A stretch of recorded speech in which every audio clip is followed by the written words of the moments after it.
Bonjour, aujourd'hui nous allons continuer à calculer le discriminant encore appelé delta pour les équations du second degré. Nous allons prendre maintenant le cas où delta est égal à 0. Alors nous aurons x carré moins 2x plus 1 égale à 0. Lorsque vous avez une équation du second degré comme ça, vous allez là prendre votre formule, la formule qui est delta qui est égale à b carré moins 4ac que vous allez soigneusement encadrer. Allez dans l'application numérique, on aura, avant d'aller dans l'application numérique, on va prendre a ici qui est égal à 1, b ici qui est égal à moins 2, et C ici qui est égal à 1. Voilà.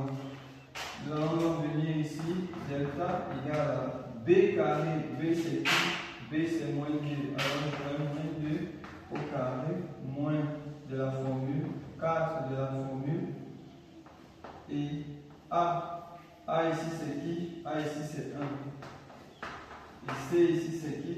C c'est ici 1. Alors j'aurai moins 2 au carré qui va me donner 4.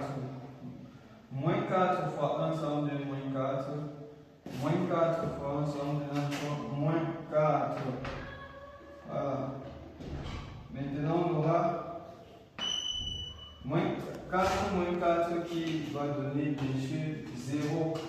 Alors, lorsque nous avons déjà 0 ici, avec les trois lois de delta que nous connaissons, nous allons donc essayer d'appliquer cette loi-là. Nous avons dit que lorsque delta est égal à 0, alors on va dire delta égal à 0. On aura bien sûr x c'est 0 qui sera égal à moins b sur 2a. On va soigneusement encadrer, toujours encadrer cette formule.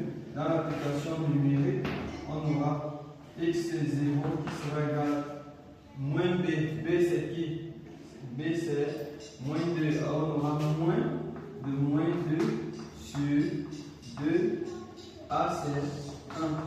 Alors ça va nous faire ici, moins fois moins ça va me donner plus, j'aurai 2 sur 2, alors j'aurai 1. Je vais donc dans la grande solution dans R, et je vais dire que,